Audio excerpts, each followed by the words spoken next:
Hello, everyone! Good evening, good morning, or good afternoon to you, whatever time you are watching us from. We are Connie and Belle, and we are building a God centered, purpose driven life and freelancing business.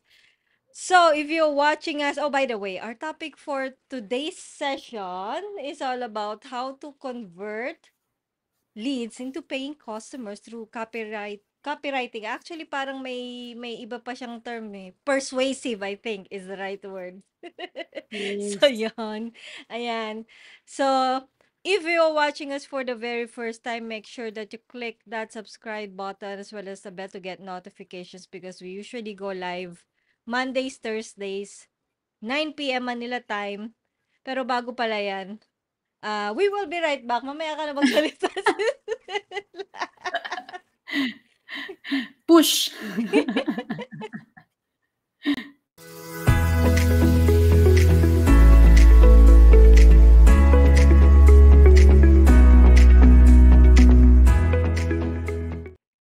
Bago namin i-share mga kaganapan during those days, opening prayer pala muna tayo.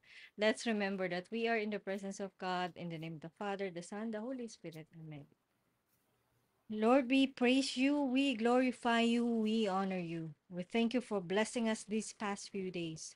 We're grateful for the resources and the people you're sending our way so we can bless others and do what you called us to do. We ask for forgiveness for every wrongdoing we committed. We lift up to you every person who is watching and listening to this podcast. We pray that you open their hearts and minds so that whatever we share with them will create an impact on their businesses. We also lift up to you, Bella and I, as we're a special guest for today's session. Pour out your Holy Spirit in us so we will continue to have the courage to say the right words, to share what you're teaching us with the goal of telling your truth. Help and remind us, including our sisters and brothers, that we are building and thriving in our businesses to glorify you and serve the people we work with. We believe that whatever success we have, we owe it all to you. All this we pray in Jesus' name. Amen. In the name of the Father, the Son, the Holy Spirit. Amen. So sabihin ko lang muna ulit yung title before ko ibigay ang mic kay Sis Bell. Wait lang. So again, our topic for today's session is how to convert leads into paying customers through copywriting that is actually persuasive copywriting. So there, ayan, Sis Bell, ikaw na. Exciting yan. Exciting yung topic for Ah, tonight. Maraming may kailangan din yan. Leads, of course. ouch. So, good morning, good afternoon, good evening mga kapatid. So, as what Connie mentioned earlier, we go live every Monday and Thursday, 9 p.m. Manila time. Nalilito pa rin ako. 9 p.m. Manila time, but we do two different things on each day. Every Monday, we do our live praise and worship session. So we're encouraging everyone. Kung wala naman kayong ginagawa on a Monday night, join us in doing praise and worship. That happens every Monday, 9 p.m. And Thursdays, Connie and I talk more about freelancing, about digital marketing, about our work as virtual assistants, or if you're interested if you're interested to learn more about how to earn online, do catch us live every Thursday. And we also interview guests from the different niches, different industries. So catch us live every Thursday, 9 p.m. Manila time. So Yes. there. And I And will, okay. teka lang, wait. And if you want to have your own guidebook on how to start your virtual assistant business, feel free to visit conniezabala.com/va book to know more information. And if you want, teka, diyan kayo punta, no? But if you want a free chapter, dito kayo pumunta. Na I hope it's still the right uh, link. Hindi ko pala tinignan. But I think Bitly VA Book Free Chapter is still the link. If not naman, pareho pa rin namang may ano yan, may guidance. So, kere lang yan. Ayun, sige na, Sis Bill. Yes. So let's keep this short and sweet. Our next guest is not just a mom, but a thriving zillennial mom. O, di ba? Oh. Zillennial. Conquering the world of copywriting in the freelancing industry. So let's all welcome Miss Janine Mayo. Yay! Yay! Hello po. Hi, everyone. Good morning, good evening, good afternoon. Nahahawa talaga Ayan, namin yung mga guests namin diyan. kasi aga pa dito eh. Para cohesive. Ayun, thank you again for saying yes to our invitation. Ano muna Mm, tayo, story muna, paano ka mm, napunta sa freelancing and nag-decide to do the persuasive copywriting, ayan. right. Yes.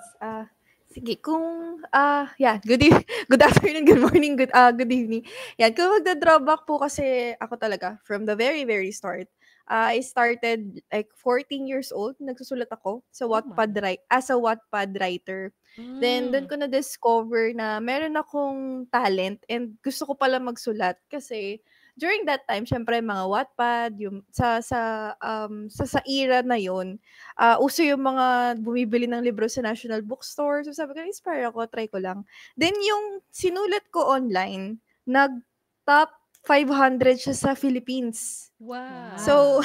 wow. Wow. yes po, tapos pagbabasahin niyo yung Wattpad na yun, sobrang, ano pa, ang pangit ng mga wordings. So sabi ko, ang galing naman. Tapos, nawala na yun, nawala po yung gist na yun na pag-write, ng pagsulat, because I encountered vertigo for a year. So Hmm.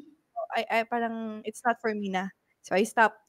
Tapos then came na I work for a corporate as usual as you graduate.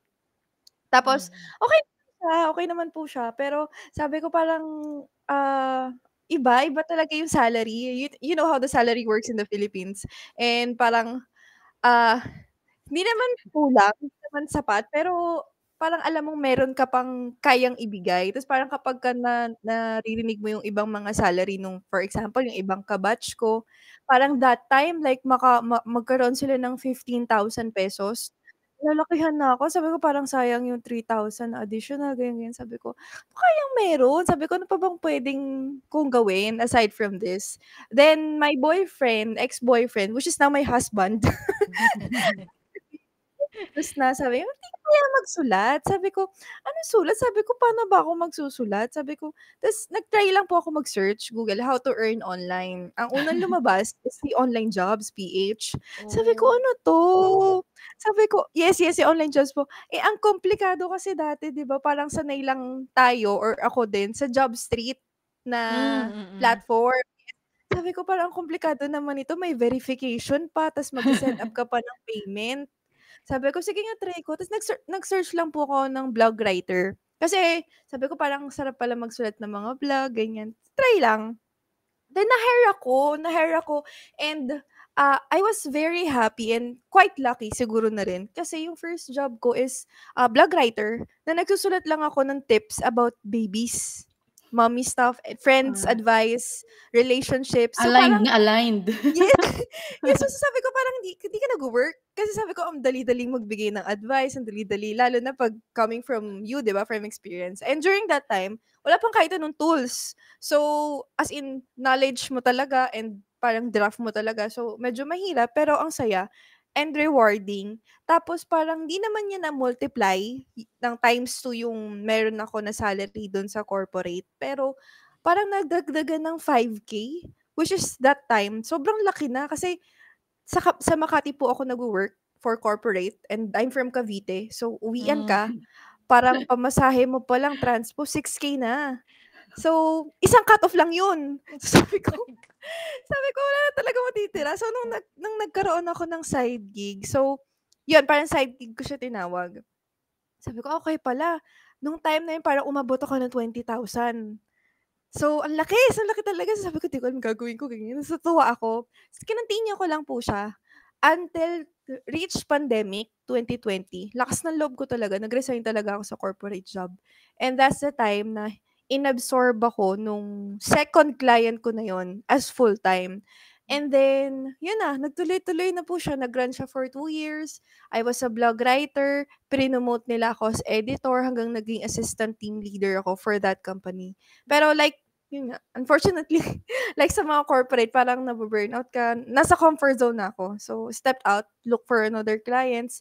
Yun na po, dire-diretso na ako blog writing. Recently lang ako nag-jump into copywriting kasi, again, parang nafo-fall out ka na sa comfort zone and Mm. mahirap ma-trap sa comfort zone pag nasa freelancing ka kasi True. ang hindi ko po alam yung tamang word pero kasi parang mas madalas yung urge for challenge kapag nasa freelancing ka na. Ang bilis kasi ng phase ngayon lalo na pumapasok na yung mga Gen Z. So pag nakikita ko sila sabi ko, hala, sabi ko late na ba ako, tanda ako na ba, ba't parang Grabe wala naman, so aray ko. hindi naman po. Kasi pag nakakakita talaga ako ng mga successful ngayon, most of them were Gen Zs na. Sabi ko, so parang parang masyado na ba akong nasa safe space sa zone ko. So I needed to scale up. So sabi ko, kaya hanap po ako ng next step for blog writing, which is no other way talaga is to do copywriting and then step ahead. So sabi ko, hindi naman wala kang suswelduhin or wala kang para ma-justify for pag blog writing ka. But it hits different kasi pag nasa copywriting ka, it's in the revenue line. So, Mm. syempre may family na po ako, parang yung dating 20,000 na tuwang-tuwa ako as a freelancer. Baka diaper lang ng ano ko yun.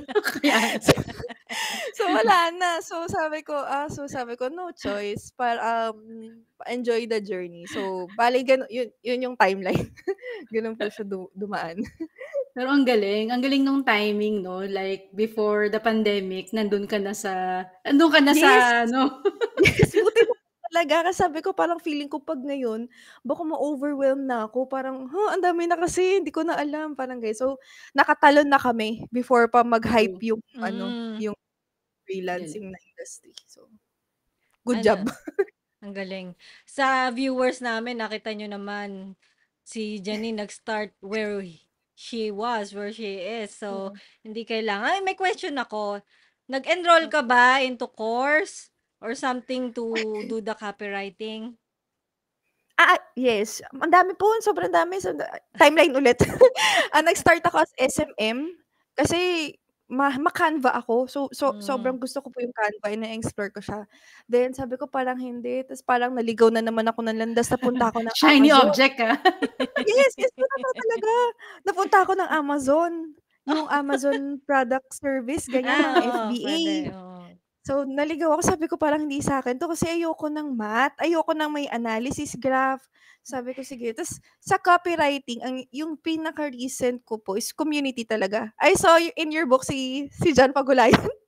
I'm a member of the Freelance Movement Tribe Mm. Philippines and Mm. then ngayon super active talaga. Member ako ng Scale Slave AI Writing by Kina Sassy Arce. Digitals. Arce. Yes po, yes. Sisters. Yes, mentor ko talaga sila and coach ko sila kasi sila yung nag-drive sa'kin to be a fully pledged AI copywriter. Ooh. Nice. Oh, for our viewers, na-interview na namin din yan, yung magkapatid. So, dapat pala i-update Lagay natin mo sa to link. ilagay sa description yung link. Yes, na-interview na namin sila. Yes, yun, mentor ko po. Kasi during that time, ang lawak kasi ng copywriting. Tapos sabi ko parang kailangan ko makahanap ng mentor. This past year, sobrang heavily driven talaga ako sa ChatGPT po. Pero not technically dependent. Just sobrang laking ang edge niya sa akin. So sabi ko, Mm. si Coach Malinda lang po yung first Filipino AI copywriter mentor. So sabi ko, perfect. So sila na po talaga yung naging mentor coach ko for the Yeah, longest the time. first female-led AI Yes. copywriting. Yes. Saka, di ba, imagine, for someone na, parang passion mo yung writing, di ba? And then comes AI, comes ChatGPT. Ako, Yes. I could just imagine kung gaano lalo naging madali for Yes. someone like you. Super po Mm. So, alam niyo na. Una, kung kayo mga viewers namin na nakikinig, ito na yung mga subtle tips eh. Una, start where you are. Pangalawa, get a mentor kapag alam mo na kung saan ka pupunta. O, 'di ba? Yes. Ayan. So, sige, question naman tayo.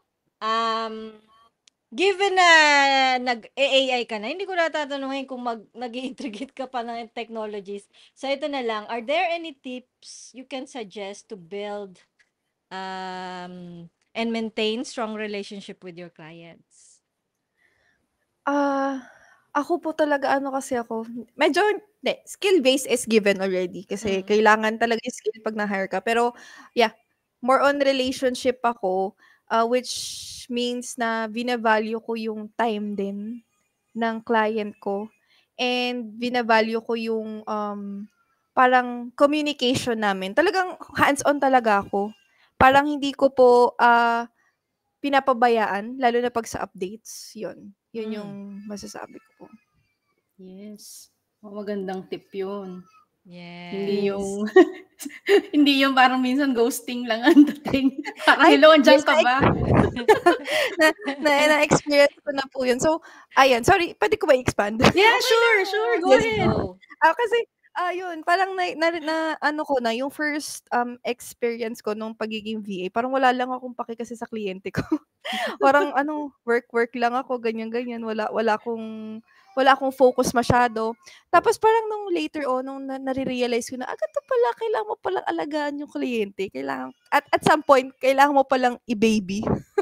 So sabi ko, yun. So sabi ko, nung natutunan ko na yun, parang every time, actually during every interview, parang hindi lagi about sa akin. It's always about them. How I can help solve their problem. So parang feeling ko, all throughout these years, yun yung naging strong foundation ko to build the relationship with my clients. Kasi kapag alam mo yun, hindi lang, sorry po, I mean, kapag hindi lang it's all about the money, it's not about the money, yan, parang mas na-appreciate ka nila. And kahit sabihin mong walang pa-salary, walang pa-bonus, yung instance na parang magtagal yung contract, sobrang laking bagay sa freelance. Kasi Yes. ang hirap meron talaga bigla kahit ang ganda ng sorry pero meron talagang kahit ang ganda ng relationship mo, wala bigla-bigla ka talagang i-lay off. But if you have the foundation for your values, not only for the client but for yourself, parang di ka sobrang masasaktan. Pero yun talaga parang ang hino-hold ko talaga is values for a long-lasting relationship. Kasi kagaya naman talaga sa husband, wife, yan, friends. Kapag meron kang alam mo yun parang ano ba, parang ang ganda ng takbo ng proseso niyo, ng smooth ng communication. Parang nothing can break you. Yun parang Yes. ganun lang po. Yung hindi taken for granted ang isa't Yes. isa. True. So yun, long term mga kapatid, ang ang mindset, retention, yun yung mas Yes. importante. Yes. Ang hirap kasi Diyos ko, pag guys. puro project basis kasi Yeah. kailangan mong although kailangan naman talaga continuous yung lead generation mo as freelancer. Pero iba yung pressure kapag ay matatapos na, kailangan ko na naman, 'di ba? Parang Yes, ganon. true. True So po. iba 'yan. So next question naman. Looking back at your freelance journey, what project or accomplishments are you most proud of and why? Yan. Wala ang dami diyan. Ito lang. Yung siguro yung una po, for the first thing talaga, yung biggest for me, is yung prinomote ako as assistant team leader in just a span of 6 months. So, yun yung first ever job ko sa freelance. Siyempre parang nakaka-overwhelmed kasi nung nasa corporate ka, hindi ko nga maabot yung next level sa pagiging staff. Tapos gagawin kang second to the highest. So, nakaka-overwhelm siya. And iba yung boost ng confidence mo pala talaga kapag parang 'pag na-feel mo na-promote ka kasi yun nga, I'm not degrading yung mga nasa corp, pero we all know how hard it is to jump from the top. And alam din natin yung desire to go up. Pero yun nga, sabi ko parang posible pala sa freelancing yun. So kung gusto kong maging manager, kaya ko. So sabi ko basta you just have to acknowledge and know what you can, lalo na sa skills mo. And dun ako na-surprise. Ah, Parang sabi ko, ang saya naman. Sabi ko parang, it's the title that I've been, wanting nung college ka, 'di ba? Siyempre gusto kong maging assistant, parang in 5 years magiging manager ako. Tapos, in reality hindi ka pa pala magiging gano'n. So, nakakatuwa lang kasi 'di ako umabot ng 5 years para maging assistant or maging team ako. So sabi ko, galing. And sa project wala po kasi, parang recently lang ako nagka-project nito. Yan, nung naging copywriter na ako and nag-join ako sa community, dun lang nagka-achievement. And siguro later ko na lang po ikwento kasi alam ko part din siya nung sa question. Pero yan, yun po. Ayan. Again sa mga, kasi alam naman natin na merong pang corporate at merong pang freelancing kasi hindi naman lahat talaga is Cut. dapat dito. Mm. Wala kaming sinasabi. Pero Mm. the reality is, may reality talaga na hindi ko alam kung ilang percent, sa akin lang to mga siguro 90% of the time pag nasa corporate ka, unang-una mahirap umakyat. Pangalawa, meron mindset kasi na competition tayo na instead of somebody giving you the opportunity, somebody is pulling you down. Parang ganun. Sorry to say, pero yun yung Ay, may na, mga corporate rat race. Oo. Kaya yun lang. Sinishare lang And then namin. sa freelance, on the flip side, sa Yes, freelance, ma'am. parang yung gusto naming sabihin dito, hindi siya sobrang lawak ng ng opportunity. Dapat we should not treat each other other freelancers as competition. Mas Yes. maganda nga dito makipag-collaborate. The more freelancers you know, the more chances of winning. Yun yung maganda sa freelance industry. So yun Oo. lang, iba. So yung corporate mindset, hindi siya masyadong applicable pagdating sa freelance. Yes. Ayan, sige, next question na tayo. Have there been challenges in your freelancing journey that led you to spiritual growth? If yes, can you share example? Syempre, dako na tayo sa spiritual and faith. Okay, actually, ever since po kasi, strong talaga yung faith ko. Kasi, yan, backstory ako. Kasi I was a miracle baby. So, parang, hindi, mga 6 months or siguro 5 months old po ako.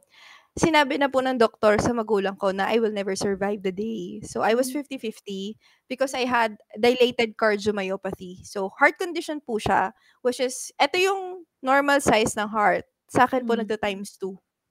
So, doble yung size po niya. And it was a rare, medyo rare condition siya sa Philippines. Kasi usually, ang heart cases po is rheumatic, yung mga nangingitim yung labi. So, sa akin iba. So, my family just prayed to Mother of Perpetual Help. And, kinabukasan, buhay pa ako.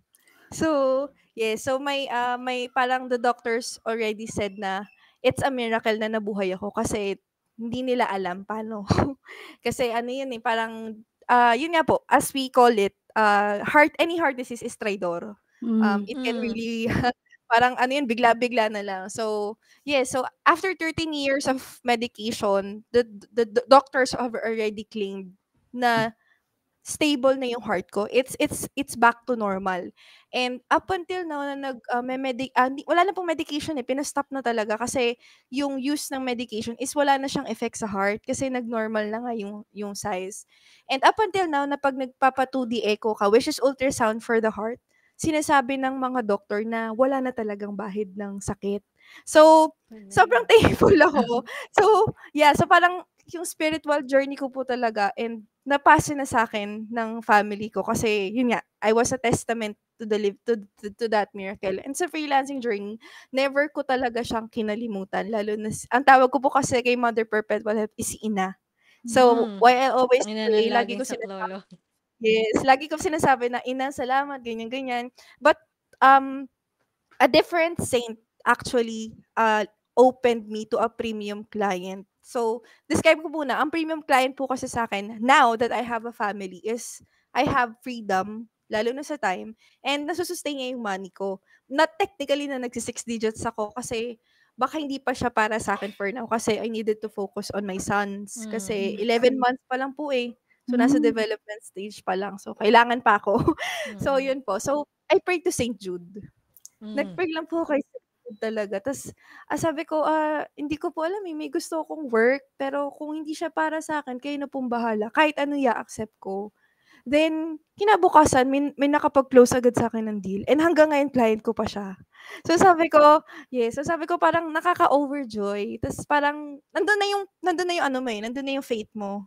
Pero parang mas nag-level up Hmm. pa talaga siya na Mm. parang alam mo hindi ka pinapabayaan every prayer. You have the faith. Lagi ko pong sinasabi na I always pray. Maniwala po kayo na i-guide niyo lang po ako. I'll just do the action. Sige, gagawin ko lang po ng gagawin pero i-guide niyo lang po ako. Kasi parang wala naman sa'kin yung yung desisyon na if Mm. kahit yung client gusto ko, kung hindi pala siya para sa'kin kasi may gano'ng instances and baka hindi rin kami mag-last. Sabi ko, "Sige, wag na lang po." Pero he gave it to me and I also prayed for my husband. 3 days after, naka-close po siya ng deal na ngayon, sobrang-sobrang premium client niya na talaga. As in naging partner na po siya. So sabi ko, wow. Wow. So yun, Galing. yung naging ano, yung naging jump. So sabi ko, ano lang talaga, eh, hindi lang siya faith, hindi lang siya prayer and guidance. Pero kasi, more to that, you really have to take action and kapagka nag-take action ka, yun, alam kong hindi ka talaga papabayaan. Yun po. Galing. Galing. Matawag nga si St. Jude later.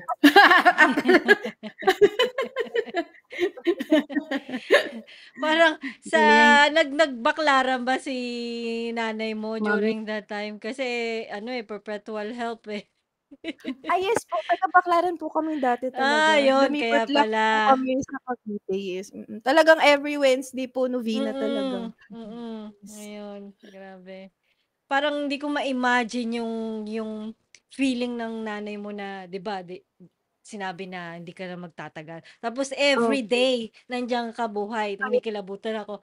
Hindi mo ma-imagine yung joy na nararamdaman nung nanay mo nung lalo na Yes, ngayon, grabe. add ko lang po, sorry po, Sige daldal ko lang, talaga. okey lang. Sige, Ano po, go! parang second life ko po yun. Pero now it's my third life Oh, na bakit? feeling ko sobrang thankful ko kasi nabuntis po ako. Laging sinasabi sa'kin ng cardio ko na Hmm, ayaw nila kasi puwedeng mag-trigger. Hmm. Kasi yung pump ng blood, lagi kapag buntis po 'di ba parang times Hmm. 2 hmm, na nagre-regulate siya. So, nung nalaman ko po talaga na buntis ako, umiyak po talaga ako. Sabi ko, "Hindi ko alam sinong unahin ko." Sabi ko, "Yung cardio ba o yung OB-GYN?" And natatakot po ako, just kay ina pa rin ako nagdadasal po. Tapos sabi ko, nakakatakot, sabi ko kasi okey ako ngayong pregnancy, pero 'pag delivery, 'di ko alam kung hmm, Hmm. mabubuhay pa ako. Ang sinasabi ko lang po talaga na gusto ko pang makita yung apo ko sa anak ko. Sabi ko, tsaka parang at some point, every girl, every women dream to become a mom. So hmm, sabi ko, bigyan niyo lang po ako ng chance para gusto ko maranasan paano maging nanay and Hmm. magkaroon ng complete family. Because I came from a separated ano, family na never ko po talagang na-feel yung complete. Hmm. So, si lola ko po ang nagpalaki sa'kin and I'm on my mother's side. So, sabi ko parang ito yung redemption ko ba, na Hmm. para hmm, maibigay ko sa anak ko yung feeling na ayokong maranasan niya. So, sabi ko sana naman wag. Hmm. So, while I was giving birth, I was really praying hard na na po ako kasi gusto nilang i-normal Hmm. ako. Sabi ko, nakakatakot naman, paano 'pag hindi ko kinaya? CS din ako. So, sabi ko parang mas mahihirapan ako. So, sabi ko it was the biggest achievement for me aside from freelancing kasi sabi ko, "Thank you Lord." Sabi ko, sobra-sobra talaga kaya parang third life po. So sabi Galing. ko, ayan, give grabe. great chance to live. So, parang grabe yung Mm. struggle. Hindi, pero 'di ba nandun yung ano, yung grace talaga ni God for every yung challenge na na-encounter mo along the way. Dun mo Yes talaga po. mafi-feel na ano kay na guided and protected and all. Yes. Mm. And for our viewers na rin na 'pag paano ba? Hindi porke talagang naniniwala tayo kay Lord at gano'n ka-strong yung faith natin, ibig sabihin hindi na tayo susubukan, hindi na tayo magkakaproblema, at actually lalo pa. Kasi ano yan, eh, pampatibay yan ng faith, eh, yung mga trials. But the difference is alam mong ano, May eh, kasama ka. nandiyan si Lord, ayun. Mm. Ayun lang. So, next question na tayo, grabe ang dami. Galing. Oo. Nakaka-bless. Kaya nga, eh. Okay, ito. Does your faith influence your decision-making process as a freelancer, such as choosing the right clients or projects you take? Ayun, yes po. Always, as I mentioned a while ago na, if it's not for me, then it's okay. Kasi kayo naman, parang lagi ko pagka unsure na ako, 'pag sobrang confused na ako, ang lagi ko lang po sinasabi, "I surrender it all to you." Mm. Kasi kayo po ang nakakaalam. And if it's for me, then I'm happy. Then thank you po. But I know hindi naman ibibigay ni Lord kung hindi para sa'yo. And syempre, siya yung nakakaalam kung ano yung makakapagpabuti. So, kung lumagpas man yung client na sana gusto ko, iniisip ko na lang may reason. Probably baka hindi kami magtagal, baka mag-end agad yung contract, or baka ako yung umalis. So, mas lalo akong manghinayang. So, sabi ko, sige, just receive lang po muna what God is giving me or the Lord is giving me. Kasi I know that's best for me. Yun. Tsaka mahirap kapag desire ka ng desire. Lalo Mm. na kasi yun po parang ano eh, parang it's not technically temptation. Pero the more na nagde-desire ka kasi yun parang there are some people na alam mo parang nako-question na din yung presence ni Lord. So sabi ko, Mm. parang ayoko naman dumating sa point na ganun kasi I wanted to keep everything grounded. Na yun, sabi ko, there's always a reason. Yun lang, yun po. Yeah, ang ganda nung ano, yung faith mindset na yon kasi 'di ba parang it's not about us like 'di ba marami mga freelancers na nada-down na yung moral 'di ba babagsak talaga every time na nare-reject. So magandang Yes. ano siya, magandang mindset to embrace like pag hindi nag-materialize, God is leading me to something better. So yun Mm. yung maganda, 'di ba? Hindi yung parang don't be too hard on ourselves, mga kapatid. Hindi it's not the Oo. end of everything. So yun lang, ang ganda. Ang ganda Tapos ng yung ano, mindset na yan. magtampo pa, "Lord, alam mo naman Oo. gustong-gusto ko 'to, eh, ba't di mo binigay sa'kin?" I mean, it's okay na gano'n ka makipag-usap kay Lord, pero yun nga, kasi dapat sa Sometimes. isu-surrender mo, eh. Hindi surrender yun kapag gusto mong ipipilit mo na para sa'yo kung hindi naman para sa'yo, ayun. So ayan, siguro ito na lang, last question before we move to the main topic for this session. Aside to praying, kay Ina, meron ka pa bang specific prayer or ritual that you do before starting your online work or starting a new freelancing project? Before po ako talaga is nagme-meditate ako. Kaso ngayon kasi, yeah, parang mahala kasi talagang ang hirap talaga 'pag nagja-juggle yung Hmm. mom life. Parang papasok ka na dun sa phase na 'yan, gusto mo na mag-relax, biglang Tapos iiyak na may yung anak baby. mo. So, wala na. So, 'yan. So, pero I'm hoping na maibalik ko siya kasi iba yung nagiging redirection mo and parang magaan kapag bago ka mag-start. So, naranasan ko po kasi na nakaka-meditate ko lang ta's yung bungad ng client galit, parang, okey lang, gumagano'n lang ako. Ayun, 'yan, hoping na maibalik ko po siya but yeah, prayer is really, necessary. Meron po ako naka-notepad nga yung ano ko, prayer before work. If yeah, yung short prayer ko before work, yun. Yun po. Hmm. Kaya minsan ano, talagang i-ga-grab mo yung opportunity. Like for example, maghuhugas ka lang ng hindi na kasi necessary na kailangan nakaupo ka, nakaharap ka. Minsan kung ano na lang yung opportunity, maghuhugas ka ng pinggan or mga bote na ni baby, yan. So O may nasa opportunity CR, ka. Oo, kaya yun. nasa Doon mo CR na lang ako. gagawin eh. Tama, Kasi gano'n nga po ako. ayan, o sige, ayan. Punta na tayo sa ano, sa main topic which is how to convert leads into paying customers. So, solo ka na namin, ano, Janine, wait lang ah. Okay, take it away. Yan. So, ano ba? Yung journey ko kasi to converting leads into high-paying customers actually revolves around content creation. So, sinimulan ko lang naman siya actually sa pag-sho-show up. Yun kasi yung number one rule actually para magkaroon ka ng leads. Kasi, 'di ba, parang hindi ka naman makikita ng potential leads mo if hindi mo nilalabas yung sarili mo. So, ginawa ko lang naman is actually nag-optimize ako ng profile. You do it for any kind of freelancing platforms like Upwork, online jobs. It's actually based on you. Pero ang nino-norm ngayon is actually the social media platforms. So go all in actually for Facebook and depende sa market mo or sa leads mo. Pwede kang mag-go sa TikTok, pwede kang mag-go sa Instagram.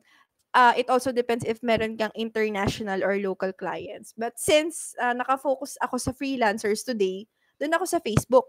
Kasi nandun yung target market ko. So, kapag talagang mag-a-attract ka ng leads, kailangan alam mo din yung target market mo and sino yung target audience mo. Lalong-lalo na kung ano yung USP mo. USP means unique selling point. So, mahirap kasi i-brand yung sarili and i-market yung sarili pag hindi mo alam kung paano ka nagiging unique out of the market.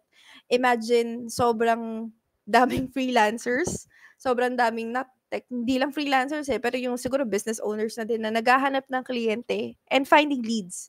So, it's really hard para mag-top up. So, paano ka magta-top up?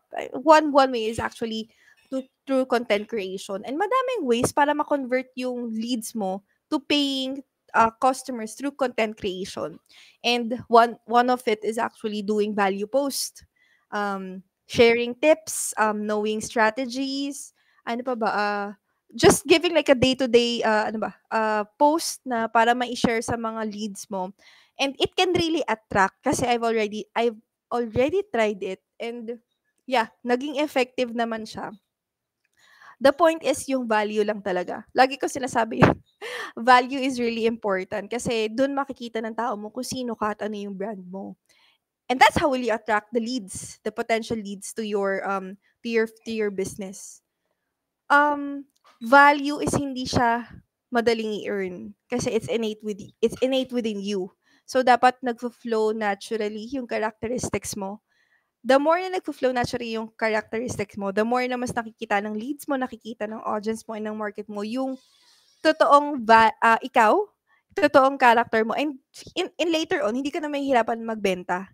Whether you, alam mo yun, para makikonnect ka lang, makinetwork ka lang, may gusto kang i-promote, may gusto kang ibigay na service, hindi na siya mahirap. Kasi yun nga di ba, parang, ano ba yung gusto nating ma-i-imply or maibigay sa iba? It's like talagang going down sa mako-contribute mo and impact mo not only on their work but sa personal life mo. And yun nga, value yung makakapagbigay nun. So, yeah. Maraming technical processes kung pupunta ka sa mga courses, sa mga community, marami silang ituturo. But hindi mawawala dun yung of course yung confidence mo na rin, yung tiwala mo sa sarili mo, pati yung faith, yan. Kasi aminin ko man din, syempre hindi ko rin naman ma-attract lahat ng leads na yan. Hindi rin naman ako makakapag-show up properly, makakapag-isip properly if wala talagang guidance. And maraming guidance like coach, mentors, pero yan, si Lord lang din yung ang nagbibigay ng way to find your real path. Not only in finding leads, but perhaps finding the career you wanted in the freelance. Medyo mahirap talaga siya actually. Lagi ko sinasabi sa mga gustong mag-freelance, it's not going to be easy. Kasi first you need a skill. And kapag wala kang skill, nga talaga, ang hirap, hindi mo talaga alam kung saan ka magsisimula. But yun, mas na inunti-unti mo naman, kakayanin mo naman talaga siya. And yun. yun, baka kasi mag-jump na po ako. Pero yun, technically that's how you can attract leads through potential content creation and just by showing up. Ganun lang siya kasimple and just be consistent. Literal. Kasi consistency can bring you along a very, very long way. And yung mga gusto mong ma-achieve in your freelancing industry, in your freelancing path, magugulat ka na lang nakukuha mo na siya. Just because you are there, you are consistently looking for leads, you're consistently showing up, you are consistently optimizing your profile. Kahit di mo hinihingi, biglang leads na talaga yung lalapit sa'yo. And napatunayan na po din siya ng maraming mentors and coaches. And yun. Even yung coach mentor ko ngayon, actually nag-value post lang siya and that's how she got the big time lead na meron siya hanggang ngayon. So, just following the path kasi baka mamaya mapunta rin tayo doon, who knows. So, yan po. Sorry, baka humaba. Hey, Okay okay lang lang kahit yun. mahaba, we can listen to you all day. Thank you po. Galing. Talagang yun ang minsan na underestimate natin yung power of showing up no. Aray ko Saka naman. saka mga kapatid, yung yung pag kunyari magsho-show up kayo tas di ba yung iba pressure paano hindi ako ready ganto ganyan kailangan maganda yung video, maganda yung sasabihin. Just be yourself kasi kunyari ipa-pattern natin sa ibang tao like gusto ko maging parang ang style si Gary Vaynerchuk o kaya Alex Hermosi, mga ganon. Nakikita, obvious kasi alam mo kung hindi ikaw di ba na people can really detect. Kaya na lang kung makulit kayo yung sa everyday life nyo, may mga gay lingo kayong ginagamit, go lang. Hindi tayo kailangan mag-pretend. Yun yung bottom line. So yun. Thank you for sharing kasi yun ang kulang ko talaga yung yung value Actually, ako rin posting. eh. Hindi ako consistent. Yes. Ay, Yung may value ko teka, may follow-up question lang. Di ba nag-value post ka? Kailangan ba mahaba yung post mo or hindi naman? Hindi po. Ang technique lang po kasi is dalihin niyo yung pain point ng tao. So, ako po kasi, lagi tinatanong sa akin, ano ba yung zillennial? Sabi ko, search niyo sa Google. Sabi ko kasi nakita ko lang siya sa TikTok na uso na siya. Tapos wala pang gumagamit ng branding. So, ang generation ko po is ipit ako between millennial and Gen Z. So, sabi ko, ako yung nasa era ng 2024, pero ang kanta ko, Backstreet Boys. Yep. ikaw yung pinaka-transition Yes, ganun po. Tapos, sabi ko, paano ko ba na-realize na na tawag ito na parang zillennial ako? Kasi kahit yung naiipit ako sa tradisyon ng millennial tsaka Gen Z. May part na sinasabi ko na ganito yung waist ko. Tapos pag feeling ko, parang, ay, bakit parang mas okay yung traditional sa akin? Parang mas convenient siya. Pero at the same time, may mga bagay din naman na gusto kong ina-adapt ko for the Gen Z, generation. Sabi ko may gano'n ba? Tapos parang nag-tap lang sa TikTok yung zillennial, tapos gano'n daw. Sabi ko, hala, tingin-tingin ako sa freelancer kahit sa Google, wala pa pong may brand. So sabi ko, unahan ko na. embrace mo Sabi na. ko, yes, so yun pa. Kasi nililive ko naman sabi ko, 'di ba, parang pag nakikita ko ng mga tao, akala nila yung mga kanta ko, yung mga rap, ganyan. Sabi ko, gusto ko ng Backstreet Boys. Sabi ko nga kung papapiliin ako ng concert ni Taylor Swift tsaka ng Backstreet Boys, pupunta ako sa Backstreet Boys. Yes. Yun po talaga. Pupunta ako sa mga NSYNC, yang sa mga ganyan, sa mga Boyz II Men. Parang feeling ko mas marerelax ako. So sabi ko, tita side, pero may pagka-Gen Z din siguro sa mga terms. Pero yun po, pain point lang talaga. So kung depende sa anong market nyo, ang ina-advise ko is ano ba yung experience ng tao in their daily lives.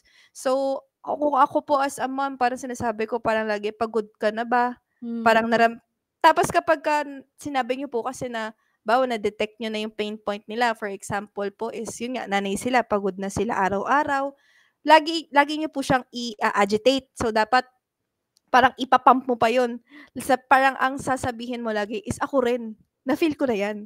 Tapos parang doon lang makaka-relate yung tao na, ay, na-feel yan na. Sige, basahin ko nga yun. Kasi ang sabi po, ang attention span ngayon ng tao is 9 seconds lang, which is kasing bilis lang ng attention span ng goldfish.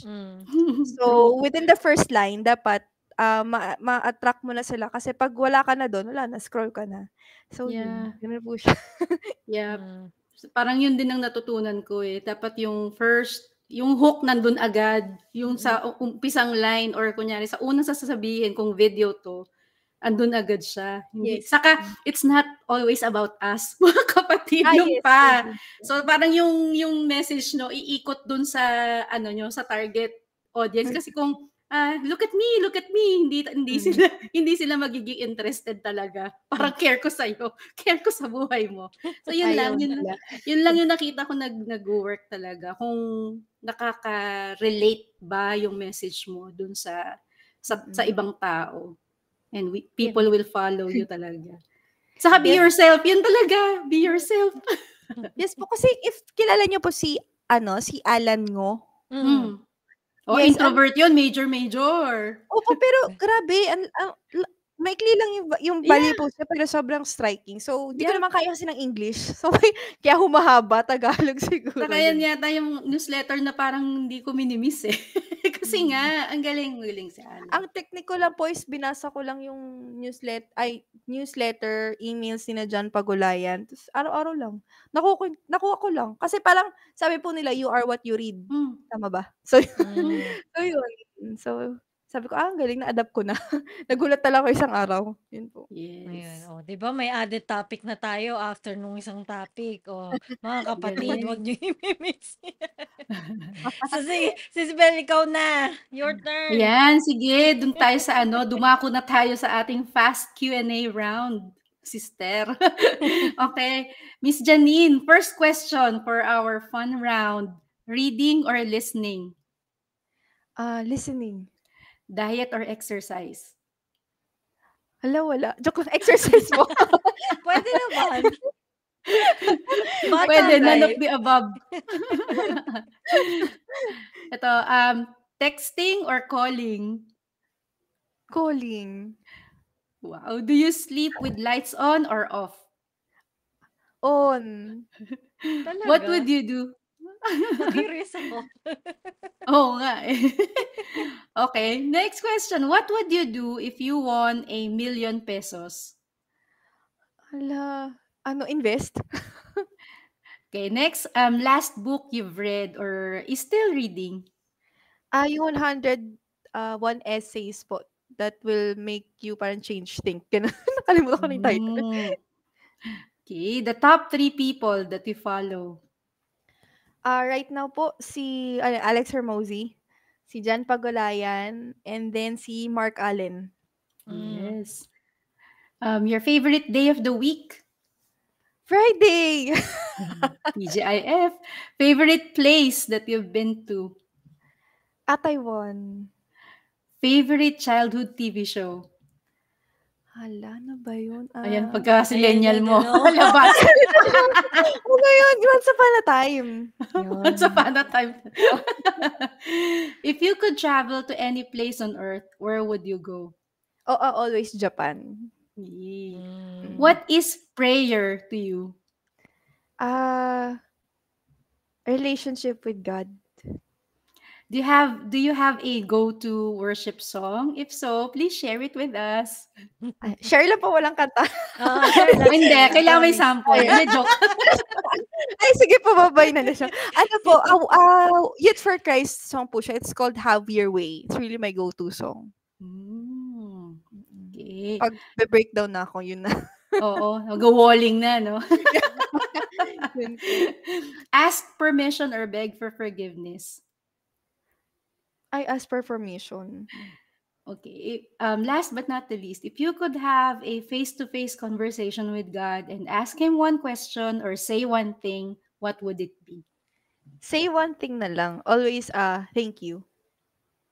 Yay! And with that, we also thank you for playing along our fast Q&A round. Thank you po. Ano na lang, last piece of advice sa ating mga aspiring freelancers. Yun, never give up talaga. Tsaka yun, pinanghahawakan ko din kasi yung Bible verse na, no? I can do all things through Christ who strengthens me. Kasi yun, with the journey that I had, parang hindi ko naman kakayanin yun kung ako lang. Parang in every journey, not only in freelancing, basically, siguro po na, hindi ka nag-iisa. So, yun kasi lagi natin naisip parang ako lang, wala na akong kasama. So, always, kapag nasa lowest point ka na. But yun, nakakalimutan natin lagi to look up. So, minsan kasi tinatap ka lang naman pag nawawala ka na. Parang ilang beses na po kasi siya nangyari sa akin na, uy, nandito ko. Bakit mo sinasarili? Parang ganun. So, sabi ko parang, never give up, tsaka believe in yourself. Tsaka yung faith talaga dapat hindi mawala. Kasi, yun, uulit-ulitin ko po, yun yung magdadala sa'yo sa tamang path. Minsan, kahit feeling mo nandun ka na, pero pag hindi ka pala para dun, mas maliliwanagan ka kapag na-realize mo na, eto yung tamang way for, not only para maging better ka, pero para mas maging confident in any other way that you wanted in your life. And yun, just show up. Kasi yung sa leads, hindi mo alam, baka yung kausap mo pala yesterday, potential client mo pala yun. Minsan yung iba na ine-expect mo na hindi mo naman pala magiging partner, sila na pala yung magiging ka-network mo and yung magbabago ng takbo ng freelancing mo. Kaya, always be nice. So, hindi mo kasi alam mamaya yung Yes. kausap mo pala CEO yun, 'di ba? Parang tinetest ka lang or tinitingnan lang yung kaya mong i-offer. So, just be nice. And be happy. So ang isa sa branding ko is not to be boring. Kasi parang yun nga, maikli lang yung life. So Yes. for the journey that I also had and sa mga nakita ko, ang lagi lang sinasabi ng mga tao is ang jolly ko. Pero yun kasi yung gusto kong i-brought up din sa ibang tao na you always have to smile. Kasi iba yung nadadala na smile sa ibang tao. Like, for example, di mo alam malungkot pala sila. Tapos, naka-smile ka lang. Parang nagre-regenerate yung positive vibes. So, kapag meron ka ng mga characteristics na yan, for sure, nothing will come your way. And baka mag-flourish ka pa sa industry mo and sa career mo ngayon. And yun lang. Happy life, happy family. And kapag happy ka din, baka maka-attract ka din ng happy leads. So why not? Yes. just do that and just do the best that you can. Not technically na kailangan mong ipilit na maging best, but the fact na you're living every day means you're trying your best. Yun. Yes. Yay! Grabe, ang dami-daming nuggets of wisdom, 'di ba? Oo From nga eh. tonight's episode, ewan ko na lang kung hindi pa kayo na-hype niyan mga kapatid. Oo, 'di ba? Ang channel namin, Freelancing with Faith, dinescribe niya na. Gina dapat ha. Anything na gusto mong i-promote pala? Go, go, Ayun, go. yes, currently po kasi meron akong since I'm an AI driven, meron akong ChatGPT playbook. You can get it now. Naka-sale pa po siya hanggang March 16. So 499 lang and 549 for the bundle. It's a 140 pages with 35 prompt structure, ready to copy paste na lang sa ChatGPT. So kung hirap kayo mag-content creation, feeling ko makakatulog yung GPT ko kasi GPT playbook ko kasi it's really designed for that, and finding your USP, finding how to strategize your value posting. And yun, soon, sana po, kung kakayanin ng energy ko bilang nanay din, magbe-build ako ng community for that, which I will envision na kapag may bago akong prompt strategy na nakuha for ChatGPT, i-share ko kagad. Yun lang naman for now. Yeah, And sali ako yun. dyan. Sige. Ako sa AI. For our viewers, pre-recorded nga pala to. I think hindi ko na-mention. So, just feel free to ask your questions to Janine. Tapos relay namin yung questions na yan. Tapos yung sa sale, pag hindi na siya sale, ano yung original price niya pala? Ano po, 1,099. Oh, kasi Medyo laki savings.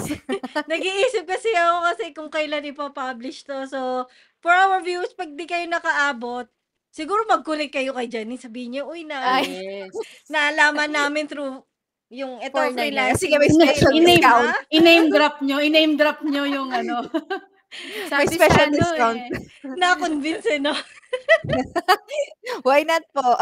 Ayun, sige. Para kasi pre-recorded to baka Okay po. after, hindi natin sure kung kailan siya Yes. mapapublish. So, para sa May naman, special benefit discount. Ito na yung di coupon ba? code nyo, okay? Ah, Sabihin nyo coupon lang code, yes. Freelancing with Faith.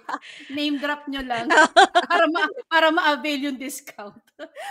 Lalagay ko yan. Oh, yan, di ba? Hindi namin kayo kinalimutan. Kasi ba, malate Sayang. Yes. Ayun. So,